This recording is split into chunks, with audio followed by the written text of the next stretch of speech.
കാലവർഷത്തോടൊപ്പം ജില്ലയിൽ കടലാക്രമണം രൂക്ഷമായി. കോഴിക്കോട് മുഖദാറിൽ വീടുകൾക്ക് ഭീഷണി ഉയർത്തി കരയെ കടലെടുത്തു.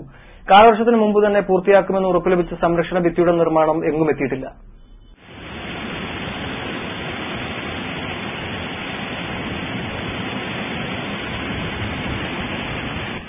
കാലവർഷം ശക്തിപ്പെട്ടതോടെ ഭയപ്പാടോടെയാണ് ജില്ലയിലെ തീരദേശവാസികൾ അന്തിയുറങ്ങുന്നത്.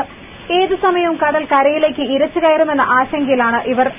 കാലവർഷം ആരംഭിക്കുന്നതിന് മുൻപേ നിർമ്മാണം പൂർത്തിയാക്കുമെന്ന വാഗ്ദാനം ഉണ്ടായിരുന്ന സംരക്ഷണ ഭിത്തിയുടെ നിർമ്മാണം എങ്ങുമെത്താത്ത അവസ്ഥയിലാണ്. കടൽക്ഷോഭം രൂക്ഷമാകാറുള്ള കോഴിക്കോട്ടെ മുഖദാർ, പുതിയാപ്പ, ഗോപീശ്വരം ഭാഗങ്ങളിൽ ഇത്തവണയും പതിവ് തെറ്റിയില്ല. കടലാക്രമണം തടയാൻ തീരത്ത് കെട്ടിയുണ്ടാക്കിയ ഗാബിയോൺ സംരക്ഷണ ഭിത്തിയുടെ നിർമ്മാണം പൂർത്തിയാക്കാത്ത ഭാഗത്തെ വീടുകളാണ് കടലാക്രമണം രൂക്ഷമായതോടെ അപകടത്തിൽപ്പെട്ടിരിക്കുന്നത്. തീരദേശപാത വരുന്നതിന്റെ ഭാഗമായി ഇവിടുത്തെ നിരവധി കുടുംബങ്ങളെ നഗരസഭ പകരം ഭൂമി നൽകി കുടിയൊഴിപ്പിച്ചിരുന്നു. എന്നാൽ സാങ്കേതിക കാരണങ്ങളാൽ ഭൂമി അനുവദിക്കാത്ത വീടുകളാണ് ഇപ്പോൾ അപകടത്തിൽപ്പെട്ടിരിക്കുന്നത്. കടൽ കരകയറുന്നതോടെ വീട് നഷ്ടപ്പെടുമോ എന്ന ഭീതിയിലാണ് തീരദേശവാസികൾ. മത്സ്യം പിടിച്ച് ഉപജീവനം നടത്തുന്ന കടലിന്റെ മക്കൾക്ക് ട്രോളിംഗ് നിരോധനം കൂടി വന്നതോടെ വറുതിയുടെ നാളുകൾക്ക് ദുരിതം ഏറുകയാണ്.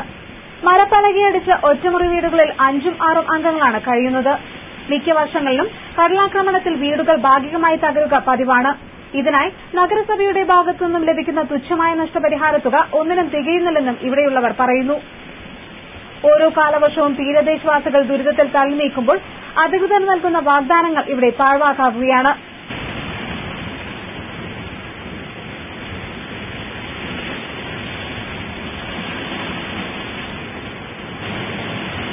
News desk 5 news.